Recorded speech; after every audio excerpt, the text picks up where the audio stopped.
Сәлеметсіздер ме, құрметті оқушылар? Бүгінгі сабағымыздың тақырыбы ауа райы және климат. Бүгінгі сабақта тыңдалған мәтіндегі ақпарат негізінде факті мен көзқарасты ажыратамыз. Жалғаулар мен шылауларды анықтап, орфографиялық нормаға сай жазамыз. Бүгінгі сабағымыздың грамматикалық тақырыбына тоқталайық. Құрметті оқушылар, біз төменгі сыныптарда қазақ тілінің жалғауларымен танысқан болатынбыз. Бүгінгі сабағымызда алдымен сол жалғауларды еске түсіріп көрейікші. Жалғау өзі жалғанған сөзін екінші сөзбен қарым-қатынасқа түсіріп, сөз бен сөзді байланыстырып, жалғастырып тұратын грамматикалық тұлға. Қазақ тілінде жалғаудың 4 түрі бар. Бірінші көптік жалғаулар. Лар, лер, дар, тер, тар, тер. Сөзге үндестік заңы бойынша жалғанып, заттың көптігін білдіреді. Мысалы, оқушылар, үйлер, ағаштар, тағы басқа. Тәуелдік жалғауы бірнеше заттың бір ғана затқа немесе адамға меншікті екенін білдіреді.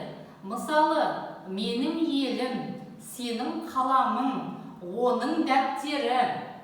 Жіктік жалғауы адамға қатысты зат есімдерге ғана жалғанып, жіктеу есімдіктерімен тіркеседі. 3 жақта жіктеледі.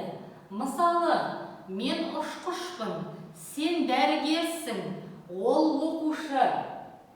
Жіктік жалғаулары көбіне етістіктерге жалғанады. Мен келемін, ол барады. Септік жалғауы сөздерді бір-бірімен байланыстырып, жалғастырып, оларды өзара қарым-қатынасқа түсіріп тұратын қосымшаның түрі. Қазақ тілінде септіктің 7 түрі бар. Шылау толық лексикалық мағынасы жоқ, сөз бен сөзді, сөйлем мен сөйлемді байланыстыратын, сөзге қосымша мән істейтін көмекші сөздер. Шылаулардың көпшілігі өздері байланысатын сөздерден бөлек жазылады, және кейбіреуі дефис арқылы жазылады. Қазақ тілінде шылаудың 3 түрі бар. Септеулік шылаулар белгілі бір септік тұлғадағы толық мағыналы сөздермен тіркесіп келіп, оған мезгілдік, мекендік, амалдық, себептік, мақсаттық сияқты үстеме мән береді. Жалғаулық шылаулар сөз бен сөзді, сөйлем мен сөйлемді байланыстырады. Жалғаулықтар бірыңғай мүшелердің немесе салалас құрмаластың сыңарларын мағыналық қатынаста байланыстырады. Демеулік шылаулар сөзге немесе сөйлемге күшейту, тежеу, шектеу, сұрау, болжалдық, күмән, нақтылау мәнін үстейді. Олай болса балалар, келесі бірінші тапсырмаға назар аударайық. Оқушылар, қане, назарымызды экранға аударайықшы. Суреттер топтамасынан нені байқадық? Пікір алмасып, ой қозғайықшы. Дұрыс айтасыздар балалар. Суреттер топтамасынан ауа райы мен климаттың түрлі құбылыстарын байқадық. Олай болса балалар, алдымен көзқарас және факті ұғымдарын ажыратып алайық. Көзқарас, пікір, ой, ұғым, адамның жеке пікірі, сезімі, дүниетанымы. Ал факті тәжірибе жүзінде дәлелденген, ойдан шығарылмаған оқиға, жағдай, құбылыс. Мысалыға, гендердің өзгеріске ұшырауынан белгісіз улы заттар түзіліп, адам мен жануарларда аллергия тудыруы мүмкін. Бұл жерде балалар көзқарас, яғни адамның пікірі. Келесі мысалға назар аударайық. Тоғызқұмалақ ойынының жекелей чемпионаты ресми түрде 1974 жылдан бастап өткізіліп келеді. Бұл жерде балалар нақты факті, яғни дәлелденген жағдай. Тыңдалым мәтінін тыңдап, мәтіндегі қай ақпарат факті, қай ақпарат көзқарас екендігін түртіп алып отырайық. Оқушылар, тыңдалым мәтіні барысында жалғаулар мен шылауларды түртіп алып, ажыратып жазып отырайық. Ауа райы мен климат ұғымдарын бөле жара қарауға болмайды. Өйткені бұлардың екеуі де атмосфераның күйіне жатады. Ауа райын болжаумен метеорология бөлімі шұғылданады. Ауа райының белгілі бір жерге тән көп жылдық орташа жай-күйі климат деп аталады. Климат сөзі грек тілінен аударғанда ылди, еңіс мағынасын білдіреді. Яғни климат жер бетіне түсетін жылу мөлшері мен күн сәулесінің түсу бұрышын анықтайды. Күн көкжиектен неғұрлым жоғары болса, күн сәулесінің түсу бұрышы да соғұрлым үлкен болып, жер беті жақсы қызады. Ыстық, қоңыржай және суық климат түрлері бар. Экватор ауданында климат ыстық. Ол жерде күн жыл бойы көкжиек үстінде жоғары орналасқан.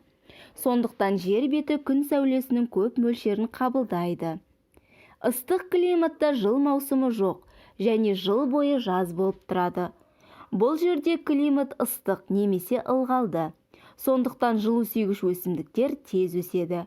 Олардың гүлдеуі мен жемістеуі жыл маусымымен байланысты емес. Сіз бен біз қоңыржай климатта өмір сүреміз. Ол жерде күн сәулесінің түсу бұрышы экваторға қарағанда аз. Сондықтан жер беті аз жылу қабылдайды. Қоңыржай климатта жыл маусымдары анық көрінеді. Өсімдіктер қыс кезінде өсуін тоқтатып, жапырақтары түседі. Жәндіктерде де тыныштық кезең туады. Кейбір жануарлар ұйқыға кетеді. Көптеген құстар жылы жаққа ұшады, ал қалған жануарлар қысқа қорек жинайды. Ауа райы өзгереді, ал климатқа тұрақтылық тән. Қазіргі уақытта атмосфераны завод құбырларынан, жылу электростанцияларынан, жарылғыш құбырлардан, газ тәрізді заттардан және шаңнан қорғау туралы мәселесі тұр. Ғалымдар жер атмосферасына көмек қажет екенін айтып, дабыл қағуда. Олардың пікірінше, ауаны ластанудан қорғамасақ, атмосферадағы улы заттар тірі организмдерді жою қаупін тудырады. Тыңдалым мәтіні бойынша берілген ақпараттардың қайсысы факті, қайсысы көзқарас екендігін ажыратып көрейік. Ауа райын болжаумен метеорология бөлімі шұғылданады. Дұрыс айтасыздар балалар, бұл факті, яғни дәлелденген нақты тұжырым. Келесі, ғалымдар жер атмосферасына көмек қажет екенін айтып, дабыл қағуда. Дұрыс айтасыздар балалар, бұл көзқарас, себебі бұл ғалымдардың пікірі. Келесі, ауа райының белгілі бір жерге тән көп жылдық орташа жай-күйі климат деп аталады. Дұрыс айтасыздар балалар, бұл факті, яғни нақты дәлелденген тұжырым. Келесі, олардың пікірінше, ауаны ластанудан қорғамаса, атмосферадағы улы заттар тірі организмдерді жою қаупін тудырады. Дұрыс айтасыздар балалар, бұл көзқарас, яғни адамдардың пікірі.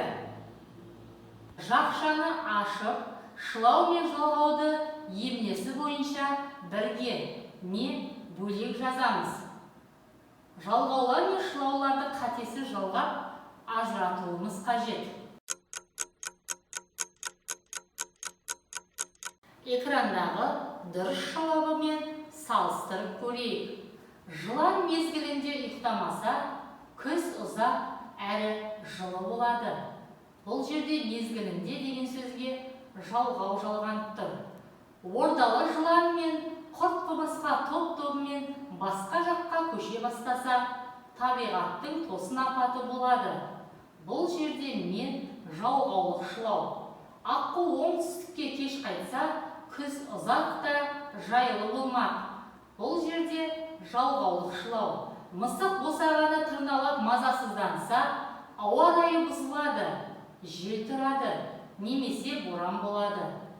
Қаз бен үйректер қиқулап, қанаттарын қомдап мазасыздана бастаса, ауа райы бұзылады. Сонымен, бүгінгі сабағымызды қорытындылай келе, тыңдалым мәтіні арқылы факті мен көзқарасты ажырата алдық. Жалғаулар мен шылауларды ажыратып, орфографиялық нормаға сай жаздық. Үй тапсырмасы балалар. Ұқсас жалғаулар мен жалғаулық шылаулардың дұрыс жазылу нормасына назар аударып, 4 мысал жазамыз. Осымен бүгінгі сабағымыз аяқталды. Келесі білім алаңында жүздескенше.